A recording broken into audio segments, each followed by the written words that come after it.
உடனே வந்து இப்போ நடக்குதுன்னா ஏன் அன்றைக்கி நடக்கலையா, 4 வருஷத்துக்கு முன்னே நடக்கலையா, இந்த கொஸ்டினே முதல்ல தப்பு சார். ஒரு எஸ்சி பையன் வேறு பொண்ணுன்னு இதில் மட்டும் நடக்கலை சார்.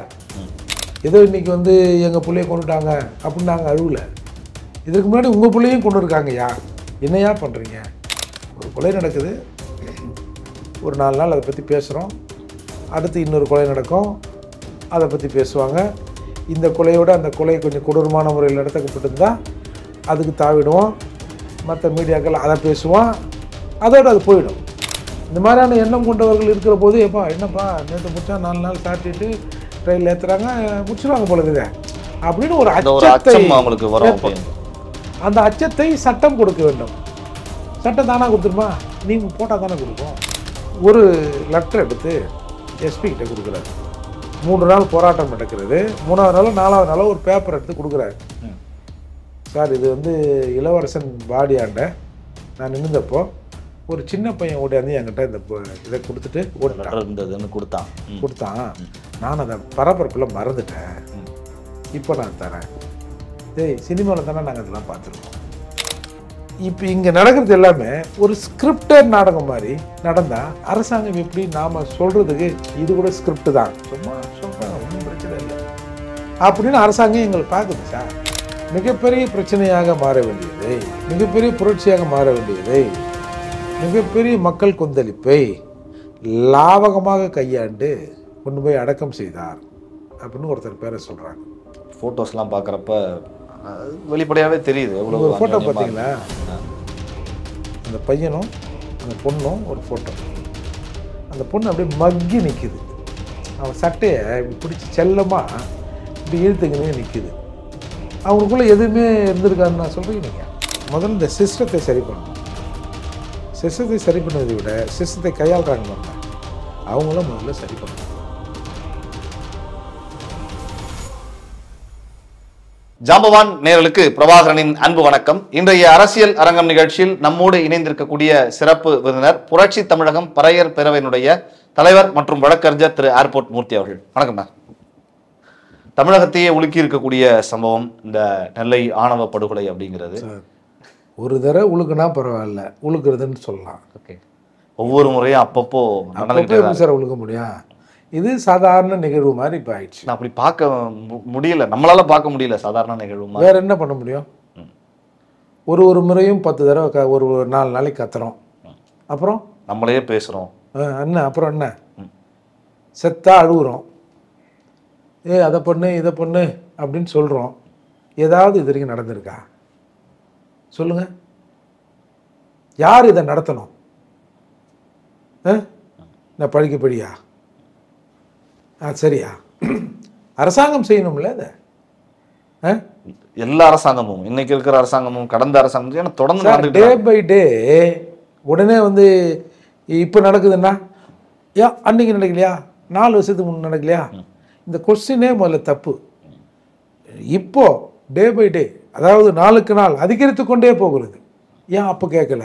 ஏன் வெள்ளைக்காரன் இந்தியாவை பிடிச்சோடனே ஏன் போகிறான்ல, அந்த மாதிரி இது இப்போ வந்து இது அதிகமாகி இருக்கிறது. ஓகே, அப்போது என்ன நடவடிக்கை எடுக்கிறீங்க? அதுதான் கொஸ்டின்.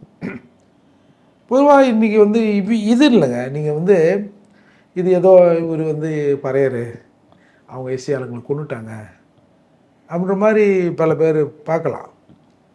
சார் ஒரு எஸ்சி பையன் வேறு பொண்ணுன்னு இதில் மட்டும் நடக்கலை சார். ஒரே சமூகத்துக்குள்ளே லவ் பண்ணுறான். நான் ஒரு 5-6 உதாரணம் சொல்லுவேன். எப்படி நடக்குது அது? ஒரே சமூகத்துக்குள்ளே இந்த ஒரே பிசி எஸ்சி எம்பிசி எப்படி நடக்குது? அப்போ என்ன அர்த்தம்? இதில் நடக்கிற கொலைகளில் பெரும்பான்மையான கொலைகள் எங்கள் பசங்க, எஸ்சி பசங்க. அப்படி ஒன்றா சொல்லாமே தவிர மற்ற சமூகம், அவர் பிசிங்க, பிசி குரூப்பில் ஒரு ஜாதிங்க, பிசி குரூப்பில் இன்னொரு ஜாதிங்க சேர்ந்துக்கிச்சிங்க அப்படிலாம் இல்லை. அங்கே ஒன்று இங்கே ஒன்றுமா அதுவும் நடக்குது. அப்போ ஓவரால் என்ன அர்த்தம்? மனித மூளை இங்கே ஏதோ ஆயிட்டுருக்கு, ஒரு தேக்கம் இருக்குது. அதை சரி செய்ய வேண்டியது யாரோட பொறுப்பு? அரசாங்கத்தோட பொறுப்பு. ஏதோ இன்றைக்கி வந்து எங்கள் பிள்ளைய கொண்டுட்டாங்க அப்படின்னு நாங்கள் அழுவலை. இதற்கு முன்னாடி உங்கள் பிள்ளையும் கொண்டு இருக்காங்கய்யா, என்னையா பண்ணுறீங்க அப்படின்னு தான் சொல்கிறோம். நீங்கள் என்ன திரும்ப திரும்ப என்ன சொல்ல வரீங்க? அதான் காலனின்னு பேரை மாத்திரம்ல, அது மாதிரி கௌரவ கொலையை ஆணவ கொலையை மாற்றிட்டோம்ல, பேருக்கு பின்னாடி இருக்க ஜாதி இதுவெல்லாம் தூக்கிட்டோம். அந்த மாதிரி சொல்லி நீங்கள் வந்து சரி பண்ணிக்கிறீங்க. ஒரு சிறப்பு சட்டத்தை போடுங்கன்றோம்.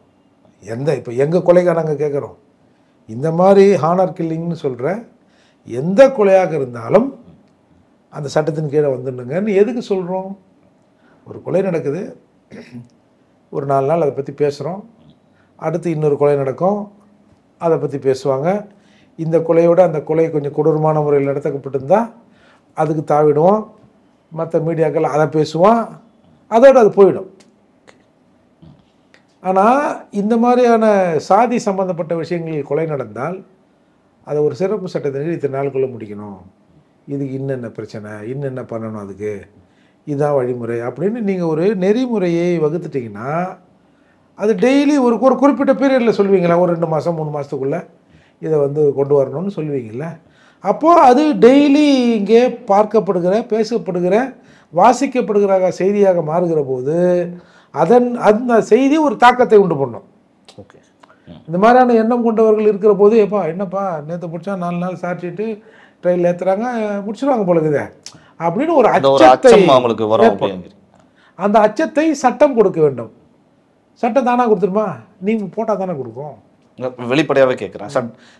சட்டத்தின் மீதான நம்பிக்கை நமக்கும் இருக்கிறது, சட்டத்தின்படி தான் நம்ம நடக்கிறோம்.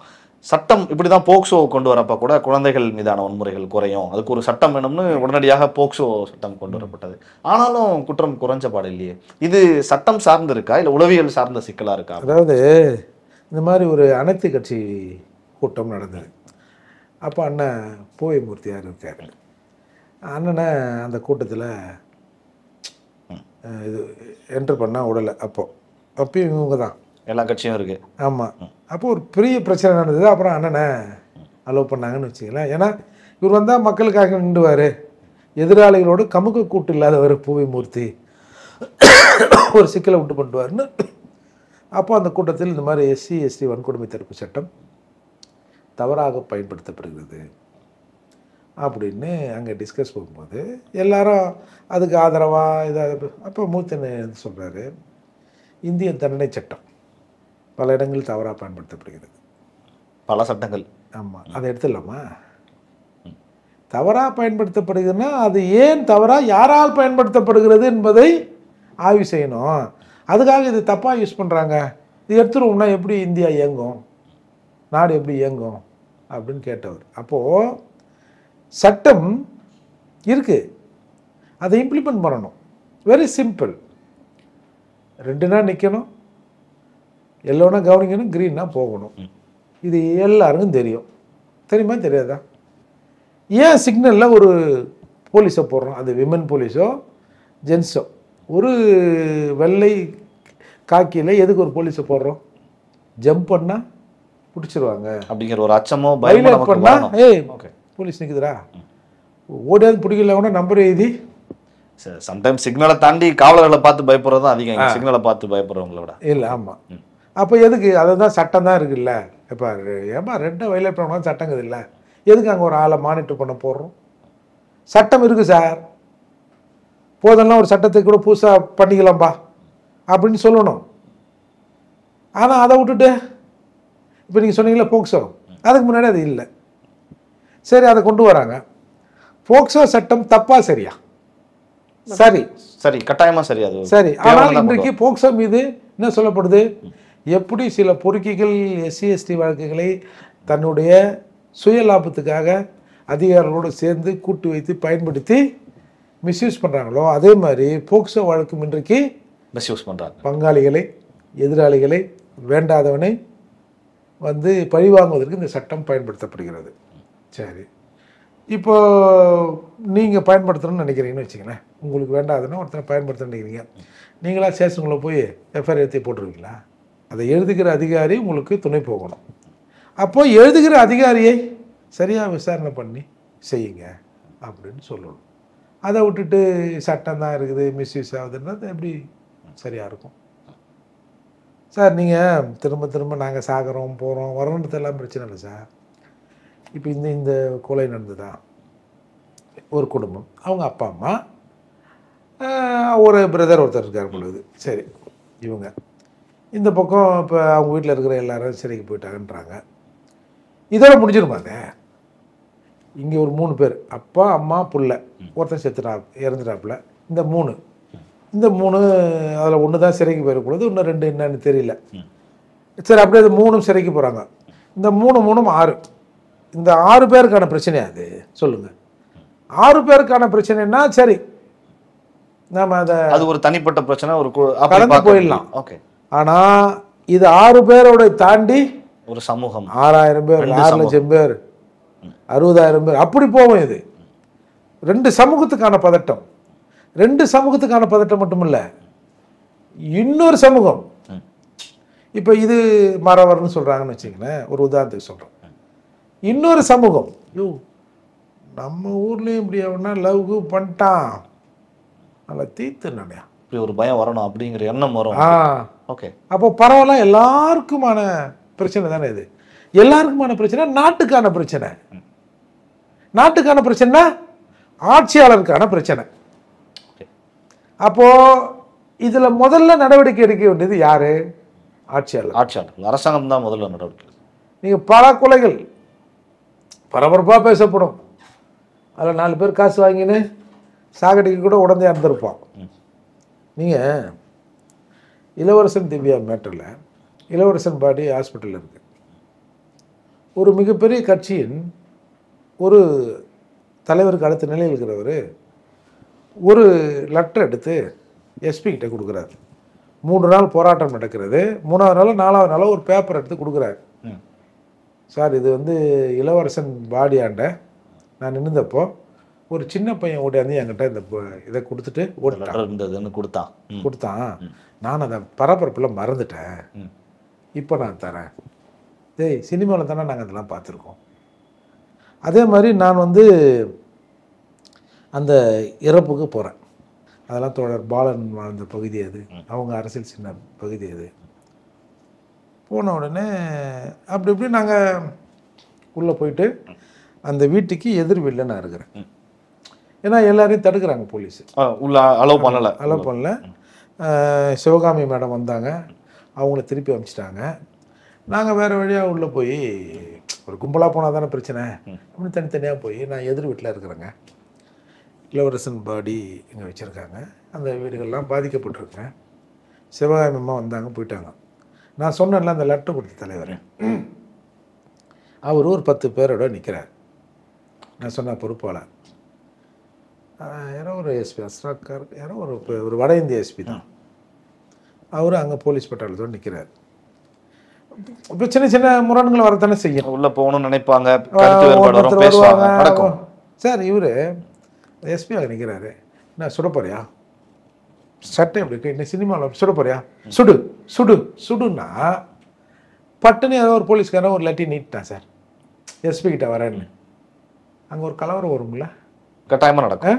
அப்போது நான் நேரடியாக பார்க்குறேன், இது இவர்கள் திட்டமிட்டு இதை இந்த இடத்த ஒரு கலவர பூமி மாதிரி ஒரு சீனை போட்டு கப்புன்னு அடங்கணும், அதை நாங்கள் தான் எங்கள் மீது போலீஸ் அட்ராசிட்டி பண்ணுது அப்படின்னு. அப்போ நான் பேசும்போது கூட இப்போ நிற்கிற போலீஸு, இளவரசனை கொல்லும் போது என்ன பிடுங்கி நின்றீங்களான்னு ஒரு வார்த்தையை சொன்ன உடனே அங்கே ஒரு இதை நான் கொஞ்சம் ஒரு நம்ம எமோஷன்லாம் ஒரு வார்த்தைகள் நீங்கள் பேசுகிறீங்க, ஓகே, வரத்தானே செய்யும். உடனே அதை புடி இதை புடி அப்படி இப்படின்னாங்க. அதுக்கப்புறம் அங்கே பெரும்பாடுபட்டு வெளியே வந்துட்டோம்.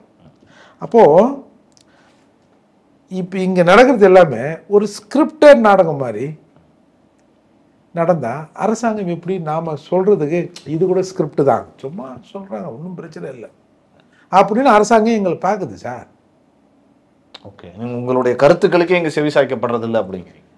நாங்கள் சும்மா சொல்கிறோன்னு அவங்க நினைக்கிறாங்க, இவங்க அப்படி தான் சும்மா அப்படி ஒரு சீன் போடுவாங்க, அதுக்கப்புறம் அடங்கிடுவாங்க. நீங்கள் பல ஊர்களில் பாடி இருக்கும். இப்போ பழனிக்கு பக்கத்தில் ஒரு ஊர் நினைக்கிறேன், இதே மாதிரி காதல் விவகாரத்தில் ஒரு பையன் ஒரு தோட்டத்துக்கு போகிறான். இதை பிறந்தநாள சம்திங் ஏதோ சொல்லி வர வச்சு அந்த பையனை அடித்து கிணத்துல போட்டுறாங்க சார். அந்த பாடி ஜிஹெச்சில் இருக்குது. அந்த நிகழ்வை தொடர்ந்து குற்றவாளிகளை கைது பண்ணால் தான் நாங்கள் வந்து இந்த உடலை எடுப்போம்னு சொல்லிட்டு பிரச்சனை பண்ணுறாங்க. சாலை மறியல் நடக்கிற போது அவங்க சித்தப்பா ஒருத்தர் அவர் ஹார்ட் அட்டாக் வந்து செத்துறாரு சாலை மறியல்லையே. ஓகே. அந்த உடலும் ஹாஸ்பிட்டலில் இருக்குது. ஜனங்கன்னா சொந்தக்காரங்க, அக்கம் பக்கம், ஒரு கிராமம்னா எல்லாரும் சொந்தமாக தானே இருப்போம். எல்லாரும் சாலை எல்லாம் போராட்டம் பண்ணி நாங்கள் பாடி வாங்க மாட்டோம், எங்களுக்கு வந்து குற்றவாளிகளை கைது செய்யணும் அப்படின்றாங்க. ஒருத்தர் போகிறார், 4-5 நாள் ஆகிப்போச்சு. பாடியை வச்சுருந்தா நாற்றம் மட்டும் தரும்.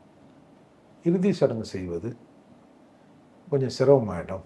அதால் நீங்கள் பாடியை கொண்டு போய் நல்லடக்கம் பண்ணுங்க, வீழ்ந்த படிகளை கணக்கில் எடுப்போம், விடுதலை போரில் கடனை அடைப்போம். சத்தமாக சொல்லுங்க. வீழ்ந்த படிகளை கணக்கில் எடுப்போம், விடுதலை போரில் கடனை அடைப்போம். விடுதலை போர் யாருக்கும் வரப்போகிறது இந்த சம்பவத்தில். ஒரு சம்பவத்தில் வந்து இப்போ இந்த சம்பவத்தில் மறவருக்கு எதிராக விடுதலை போர் நடத்த போகிறோமா? ஒரு சம்பவத்தில் ஏதோ இன்னொரு கவுண்டரோ யாரோ ஒருத்தர், ஒரு உதாரணத்துக்கு கவுண்டர் கூட நடத்த போகிறோமா? இதுதான். அப்போது இது உன்னிப்பாக கவனிக்கிற அரசாங்கம் இவனெல்லாம் போயிருக்கானுவோ, என்ன பண்ணி தொலைய போகிறான்னு தெரில அப்படின்னு யோசித்து கொண்டு இருக்கும்போது, ஒன்றும் பிரச்சனை இல்லை, வீழ்ந்த பிள்ளைகளை கணக்கில் எடுப்போம், விடுதலை போரில் கடனை அடிச்சிருவோம் அப்படின்னு சொல்லிட்டாங்க. விடுதலை போரும் வரப்போகிறது இல்லை, ஒன்றும் இல்லை. விடுதலை போர் எங்கேருந்து வரும்? என்ன விடுதலை போர்னா என்னது? இது யாருக்குமான போர், எதிலிருந்து விடுதலை போர்? அதெல்லாம் ஒன்றும் பிரச்சனை இல்லை அப்படின்னு பல பேர் இங்கே, சார் நான் வெளிப்படையாக சொல்கிறேன் சார், பல இடங்களில் இயக்கம் போகாமல் இருந்தால் மக்கள் அந்த பிரச்சனைக்கு ஒரு தீர்வு நோக்கி கொண்டு போயிடுவாங்க. பிரச்சனையை இயக்கம் தலையிடுறது தான் அந்த பிரச்சனை வளர்றதுக்கே காரணம்ங்கிறீங்க. அது அமுங்குவதற்கு காரணம். ஓகே. நாகர்கோவில் அப்படி தான், ஒரு டிஎஸ்பி வந்து லாக்அப் டெத்து, பாடி இருக்குது, நேராக இங்கேருந்து போகிறாங்க, இதே வசனம் தான் சொல்கிறாங்க, முடிஞ்சு போகுது. அதை எடுத்து டிஸ்போஸ் பண்ணிட்டு, சார் ரெடி பண்ணிட்டோம், ஒன்றும் பிரச்சனை இல்லை. இப்படி சொல்கிறேன். நீங்கள் அனிதாவின் மரணம் கேள்விப்பட்டிருப்பீங்க. ஊரே நெருப்பா தீயா நிற்கிது. இரவோடு இரவாக இன்றைக்கு இருக்கிற முதல்வர், அன்றைக்கு இருந்த எதிர்க்கட்சி தலைவர் நேராக போகிறார். அனிதாவின் மரணத்தில் 1000 சிக்கல்கள் இருக்குது, அது வேறு, அதை பேசணும்னா அது வேறு மாதிரி போயிடும். அப்போது இங்கே வரையும் டெல்லி வரைக்கும் அந்த பிள்ளையை கூட்டும் போகிறாங்கல்ல, சரிம்மா இந்த தடவை வேண்டாம், இந்த தடவை நீட்டில் நீ தேர்ச்சி பெறலையா, சரி அடுத்த தடவை ட்ரை பண்ணுவோம், அப்படி இல்லை வேறு ஏதாவது ஒன்று ஒரு மாற்று எதற்கு நிகரான அதற்கு ஒரு ஆறுதலை சொல்லி பேச வேண்டிய, நான் உங்களுக்கு சீட் வாங்கி தரேன், இயக்கங்கள் நீங்கள் படிங்க, அடுத்த முறை ட்ரை பண்ணுங்க, சப்போஸ் கிடைச்சிச்சுன்னா ஃபைன், இல்லைன்னா மொத்தமே 11,000 பேர் தானே, நீங்கள் தலையால் தண்ணி குடிங்க சார், மொத்தமே அரசு பிரைவேட் சேர்த்து 11,000 தான். எத்தனை சீட் இருக்கோ அதுக்குள்ளே தான், அவ்வளோதான். 1.5 லட்சம் இப்போ எவ்வளோ லட்சக்கணக்கில் எழுதுறாங்க, 1.5 லட்சம் பேர் 1 லட்சம் பேர் பாஸ் பண்ணுறாங்க. 1 லட்சம் பேர் பாஸ் பண்ணால் கூட, மினிமம் 1 லட்சம் பேர் வைங்க, 1 லட்சம் பேர் பாஸ் பண்ணால் கூட 11,000 பேர் தான் இடம் இருக்குது. அப்படி இருக்கிற போது அதுதான் பெரிய பிரச்சனைன்னு அதை மிஸ்கைட் பண்ணி அந்த புள்ள இறந்ததுங்க. இரவோடு இரவா முத்துவேல் கருணாநிதி ஸ்டாலின் போகிறார். அப்போது அன்னைக்கு எதிர்கட்சி தலைவர் இல்லை, அப்போ முத்துவேல் கருணாநிதி ஸ்டாலின் இல்லை, இப்போ தானே ஆட்சிக்கு வந்த பிறகு தானே முத்துவேல் கருணாநிதி ஸ்டாலின். அப்போ மு.க. ஸ்டாலின் போகிறார், போய் பார்த்து எல்லாத்தையும் பார்த்துட்டாரு. அன்றைக்கு இரவோடு இரவாக அந்த அனிதாவின் உடல் தகனம் செய்யப்படுகிறது. ஏன் சார் ஒரு நாள் இருந்தால் என்ன சார் ஆகிடும்? என்ன ஆகிடும்? எதிர்கட்சி தலைவராக இருந்த மு.க. ஸ்டாலின் அவர்கள் போன பிறகுதான் அவங்க அதை அக்செப்ட் பண்றாங்கன்றீங்க. ஓகே. அதுக்கு முன்னாடி இவங்க ஆள் ஒருத்தர் அங்கே இருக்காரு, அவர் தானே வர வைக்கிற தலைவரை, சீக்கிரம் வந்துடுங்க முடிச்சிருவோம் அப்படின்னு. அப்போது தந்தி டிவியில் ஒரு சிறப்பு தொகுப்பு போடுறாங்க, நீங்கள் இப்போ கூட நெட்டில் இருந்து தேடி பாருங்க. மிகப்பெரிய பிரச்சனையாக மாற வேண்டியதை, மிகப்பெரிய புரட்சியாக மாற வேண்டியதை, மிகப்பெரிய மக்கள் கொந்தளிப்பை லாவகமாக கையாண்டு கொண்டு போய் அடக்கம் செய்தார் அப்படின்னு ஒருத்தர் பேரை சொல்கிறாங்க. இதுதான் இயக்கங்களின் இன்றைய நிலை. எல்லா சம்பவங்கள்லையும் அனிதா மரணம் தொட்டு நீங்க சொல்ற எல்லா ஆணவ படுகொலைகள் எல்லா விஷயங்களும் எங்கள் சம்பந்தப்பட்ட இயக்கங்களின் நிலை. நான் ஏன் மற்றவங்கள சொல்கிறேன்? மற்றவங்க எப்படி போய் இதில் என்ட்ராக முடியும்? அப்படி இருக்க போது அரசாங்கம் எப்படி நம்மளோட கோரிக்கையை செவிசாய்க்கும்? சும்மா சொல்கிறாங்க போல இருக்குது. ஒன்றும் பிரச்சனை இல்லை. ஏன்னா உண்மையிலேயே நாங்கள் இப்போ ஒரு டிமாண்ட் கேட்குறோம், ஒரு சிறப்பு சட்டம் போடணுங்க. நான் முதலே சொல்லிட்டேன், எல்லா காதலுக்குமாக தான் அந்த சட்டம், எங்களுக்கு மட்டும் இல்லை, போடணுங்கன்னு சொல்கிறோம். அதை ஒருத்தவங்க டிமாண்ட் பண்ணுறாங்க. அதை தொடர்ந்து அதற்கான போராட்டங்கள், அது நிறைவேறு வரை அதற்கான விஷயங்கள் நடந்தால் தானே அரசாங்கம் பார்க்கும். இல்லைன்னா கடந்து போயிட்டே இருப்பாங்க. அதால் அரசாங்கம் தானே அவன் செய்யுமா? ஏன் செய்யணும்? ஏன் செய்யணும்? நீங்கள் ஸ்டடியாக நிற்பீங்களா? வேங்க வயலில் மலத்தை கலந்தாங்க, ஒரு 25 வீடு. பக்கத்து காலனியில் பெரிய காலனிக்குது, 2000 தலைக்கட்டுக்குது. ஒருத்தன் கால் எடுத்து அப்படி வைக்கலையே. ஆனால் இவர்களாக இருக்கும், ஏன்னா நிச்சயமாக எஸ்சியாக இருக்க வாய்ப்பு இல்லை அதில் போட்டது. வேறு யாரும் ஒரு ஆள், ஒரு நபர், நான் சமூகத்தை சொல்ல, ஒரு கல்பிரிட், அவனை உடனே பிடிச்சிருந்தா பிரச்சனை இல்லை. கொஞ்ச நாள் கழிச்சு போயிடுச்சா இப்போ அந்த ஜன்னல்லாம் வந்துடும் அப்படிங்கிற கணக்கு தானே அரசாங்கத்தோட கணக்கு. அந்த 25 குடும்பங்களுக்கு சார்பா சார் இவன் தான் சொல்கிறான்ல, அந்த ஊரில் அடிச்சிட்டானுடா, இதை எங்கள் ஊரில் வர சொல்லு அப்படின்ட்டுவான். ஓகே, இந்த சிக்கல் இருக்கு. எங்கள் ஊரில் நாங்கள் தான்டா கட்சி, எங்களை மாரி எந்த கட்சி கொடியும் பறக்காது. எந்த கட்சி கொடியா? அம்பேத்கர் இயக்க கட்சி கொடி மட்டும் விட மாட்டானுங்க. விஜயை விடுவாங்க, அதிமுக, திமுக, பிஜேபி, இந்து முன்னணி கொடி கூட அலோவ் பண்ணுவாங்க. அதெல்லாம் பரட்டு, ஒன்றும் பிரச்சனை இல்லை. ஆனால் எங்கள் வியாபாரத்தை தடுப்பதற்கு புதுசாக எவனாவது வந்தான்னா செருப்பால் அடித்து வரட்டும் அவனை. இப்படி நாங்கள் இருக்கிற போது எங்கள் டிமாண்ட் எப்படி அரசாங்கம் பார்க்கும்? ஓகே, அதுதான் நிலை. அரசும் பார்க்கல, கேட்க வேண்டிய நிலையில் நாங்களும் உண்மையாக இல்லை, ஒற்றுமையாகவும் இல்லை. இது தொடருது. ஒற்றுமையாகவும் இல்லை. எல்லா சமூகமும் அப்படி தான் இருக்கும், ஒற்றுமை இல்லாமல் இருக்கும். எங்களுக்கு கொஞ்சம் கூடுதலாக இல்லாமல் இருக்குது. ஓகே, அவன் தான் சொல்லிடுறான்ல, அந்த பறையம் வேறு நாங்கள் வேறு அப்படின்ட்டு பிறகு அப்புறம் என்ன ஆகுது? இப்படி இருக்கிற சூழலில் தான் இது தொடர்ந்து கொண்டே வருகிறது. ரொம்ப ஒரு சார் 6 வருஷம் 7 வருஷம் காலிச்சாங்களாம்.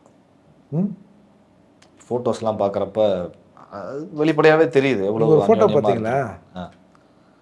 அந்த பையனும் அந்த பொண்ணும் ஒரு ஃபோட்டோ.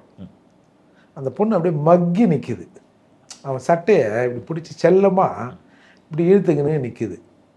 அவனுக்குள்ளே எதுவுமே இருந்திருக்காதுன்னு நான் சொல்கிறேன். நீங்கள் 7 வருஷத்தில் சார் இன்றைக்கி பார்க்குறான், 2 நாளில் அங்கே மகாபலிபுரம்ன்றான், கோவலன்றான், அங்கன்றான், இங்கன்றான். அது எதாச்சும் அப்படி இப்போ நடக்குது. 7 வருஷத்தில் எதுவுமே நடந்திருக்காது. அதை தாண்டி அதுக்குள்ளே போகலைன்னா கூட ஒரு அன்பு லவ்ன்றது இல்லாமல் இருக்குமா? இல்லைன்னு சொல்கிறத தாண்டி நம்ம அதுக்குள்ளே லவ்வெல்லாம் விடுங்க சார். இப்போ லவ்வுக்கு அடுத்த ஸ்டேஜ் என்ன? ஒரு ஈர்ப்பு. அது அடுத்த ஸ்டேஜ் என்ன? ப்ராக்டிக்கலாக யோசிப்போம். ஓகே, எல்லாரும் அந்த வயதுக்குரிய அந்தந்த விஷயங்கள் அப்பப்போ திருமணம் பண்ணிக்க போகிறோம். சார் என்ன இப்படி சொல்கிறீங்க? இப்போ சென்னையில் இந்த பிஜி ஹாஸ்டல் ஜென்ஸ் லேடிஸ்ன்னு கேள்விப்பட்டிருக்கீங்க? ஆமாம், ஜென்ஸு தனியாக இருப்பாங்க, லேடிஸ் தனியாக இருப்பாங்க. இப்போ கோபிஜின்னு ஒன்று வந்திருக்கு தெரியுமா? ஓ அப்படியா? எனக்கு தெரியாதுண்ணா, இல்லை உண்மை எனக்கு தெரியாது. ஒரே ரூமில் ஆம்பளை பொம்பளை ஒரு 5-6 பெட் இருக்கும், இருந்துக்கலாம். That is called Gopiji. அந்த அளவுக்கு காலம் மாறி இருக்குன்றீங்க. என்ன நடக்கும்னு நினைக்கிறீங்க நீங்கள்? ஸோ எல்லாரும் மனிதர்கள் தானே. அதுக்கு தான் எனக்கு அந்த பழமொழியில் உடன்பாடு இல்லை. பட் இருந்தாலும் அதை சொல்லுவாங்க, skin to skin no sin. Okay, அதுக்குள்ளே நம்ம போக வேணாம்னு நான் நினைக்கிறேன். இருந்தாலும் ஓகே, இது எதாச்சுங்க ஓகே இயல்பாக நீங்கள் சொல்கிறீங்க. பட் நம்ம இந்த சூழலில் அது இன்னும் கொஞ்சம் காயப்படுத்தணும். ஏங்க இதெல்லாம் நடக்கத்தாங்க செய்யும். இதெல்லாம் மறைச்செல்லாம் ஒன்றும் இல்லைங்க. அதை தாண்டி இவனை இல்லைன்னா இந்த பிள்ளைக்கு இப்போ இளவரசன் திவ்யா, அப்புறம் கோகுல் ராஜ், அந்த கோகுல்ராஜனுடைய உடுமலைப்பேட்டை சங்கர், அந்த பொண்ணு கௌசல்யா. இப்போ அவங்க 2 பேரும் எப்படிங்க இருக்காங்க? 2 பேரும் செத்துறான் பசங்க. அந்த பொம்பளை பிள்ளைங்க இப்போ எப்படி இருக்குது? கல்யாணம், அடுத்த கல்யாணமே பண்ணிட்டேன். அப்புறம் வேற என்ன சொல்லலாம் அதில்? ஓகே, நான் இது நடந்திருக்கும் அப்படிலாம் சொல்லலை. சாதாரணமாக அது நடக்கும். நடக்கிறதுக்கான ஏகப்பட்ட வாய்ப்பு இருக்குது. பிகாஸ் நாம் திருமணம் பண்ணிக்க போகிறோம். நம்ம 2 பேரும் உயிர் ஓர் உடலாக இருக்கிறோம். அந்த அந்யோன்யம் இருக்குது. அதனால அந்த காதலும் வந்து உண்மைதான். அவங்க இல்லைன்னு சொன்னாலும் காதலிச்சிருக்காங்க, எல்லாமே உண்மைதான் அப்படிங்கிற. காதலுக்கு அடுத்த ஸ்டேஜ் என்ன? ஓகே, நான் திரும்ப சொல்கிறேன். ஓகே, யாரும் என்னை ஒன்றும் சொல்லக்கூடாது. இதான் நடந்துன்னு நான் சொல்ல. மேபி சார், நான் ஒரு உதாரணம் சொல்கிறேன் சார். ஒரு மிகப்பெரிய ஒரு நபர், அவரோட பொண்ணு, ஒரு எஸ்சி பையன், ஏதோ போய் பார்த்துருக்கான், எஸ்கே போய் வந்துட்டாங்க. எல்லாம் எங்களை தேடி அந்த வந்து இது பண்ணுறாங்க. அவனை கொண்டு போய் அந்த பெண் இருக்கால, அந்த பெண்ணோட தாய் மாமன் வெளிநாட்டில் இருக்கான். அவனை வர வச்சு அந்த பெண்ணுக்கு திருமணம் பண்ணிடுறாங்க. ஓகே, இவன் கூட எஸ்கேப் ஆயிட்டான். ஒரு 10 நாள் அங்கங்கே இருந்து அப்புறம் பிடிச்சின்னு வராங்க. பிடிச்சின்னு வந்து வெளிநாட்டில் இருக்கிற சொந்த தாய்மாவனை கூட்டாந்து கல்யாணம் தான் பண்ணுறாங்க. தாலியும் கட்டிக்குது. அப்புறம் என்ன பண்ணுறாங்க, சரி அங்கே ஊரில் இருந்தால் பிரச்சனை வரும்னு சென்னைக்கு வந்து ஒரு பெரிய ஸ்டார் ஹோட்டலில் ரூமை போட்டு அந்த சாந்தி முகூர்த்தத்துக்கு ஏற்பாடு பண்ணுறாங்க. பொண்ணு என்ன பண்ணுறா, எனக்கு வந்து இந்த டைமு அப்படின்னு சொல்லி ஒரு நாள் தவிர்த்துறான். அப்புறம் அப்போ இது சொன்னால் நம்ம தானே வேணும். ஓகே, அதை போய் நம்ம எப்படி அவங்க உறுதிப்படுத்துவாங்கன்னு சரி, ஏன்னா புது ஊர் ஹோட்டல், மணாலிஸ்க்காக போயிடறான், வெளியே போயிடுறாங்க. போய் திருமணம் பண்ணிடுறாங்க. ஓகே, அந்த காதலனே போய் காதலனை திருமணம் பண்ணிடுறாங்க. அப்புறம் ஆட்களை வச்சு தேடுறாங்க சார். தேடிட்டு அந்த பொண்ணு பிரிக்கணுன்றாங்க. அந்த மாப்பிள்ளையும் கூட இருக்கிறான். இவங்க ஹோட்டல்லேருந்து ஓடி போய் 1 வாரம் 10 நாள் ஆகுது.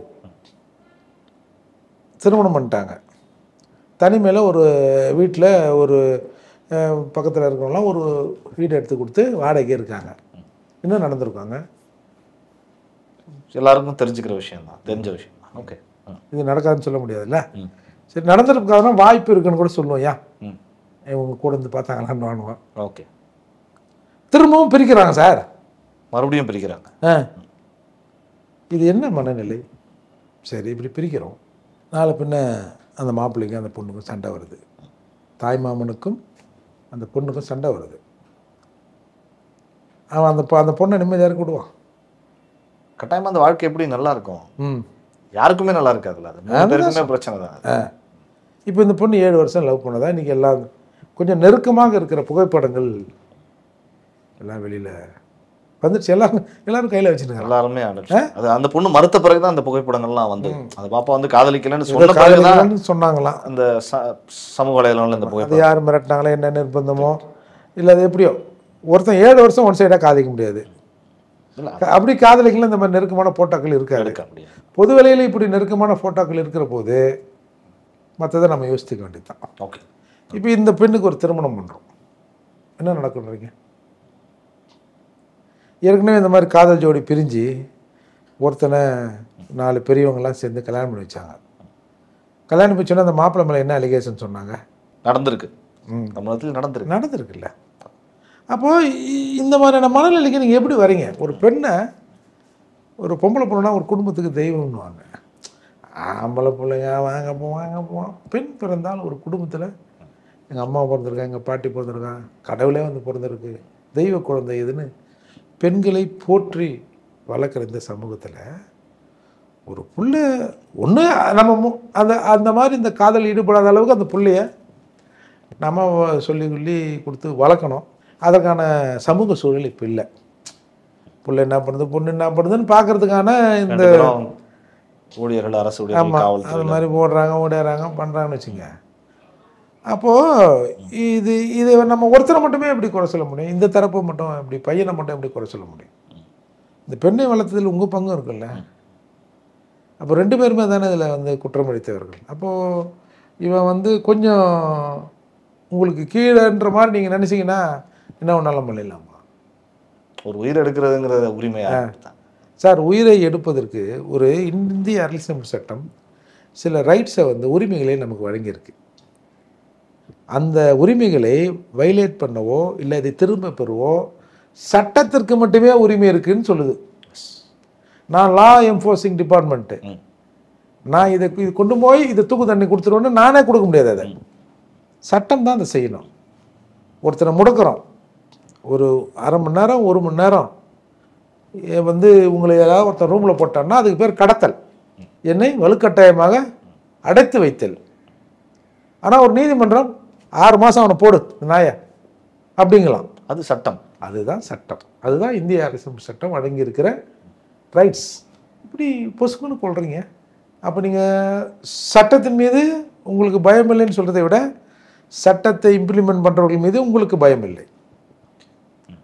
சட்டம் நம்மளை பிடிச்சிரும், கடுமையாக தண்டிச்சிரும்ன்ற எண்ணம் உங்களுக்கு இல்லை. பிகாஸ் இதற்கு முன்னாடி அந்த மாதிரி சம்பவங்கள் நடக்கலாம் பெருசாக இல்லை. ஒரு கொலை நடக்குது, ஒரு 5 வருஷம் 6 வருஷம் கழிச்சு தண்டனை வருதுன்னா அன்றைக்கி என்ன நடந்துன்னு எல்லாரும் பயந்து மறந்தே போயிருப்போம். பல பேருக்கு தெரியல. இன்னைக்குமே கோகுல்ராஜ் கொலை வழக்கு பற்றி பேசுகிறப்போ தெரியல, நிறைய பசங்களுக்கு தெரியல என்ன நடந்துச்சு அப்போ என்ன அப்படி இருக்குல்ல. அப்போது நீங்கள் முதல்ல இந்த சிஸ்டத்தை சரி பண்ணணும். சிஸ்டத்தை சரி பண்ணுவதை விட சிஸ்டத்தை கையாளுறாங்க பாருங்க, அவங்களும் முதல்ல சரி பண்ணணும். அதுவரை இது நடக்கத்தான் செய்யும். மனிதர்களும் கொஞ்சம் மனித நேயத்தோடு இருங்க.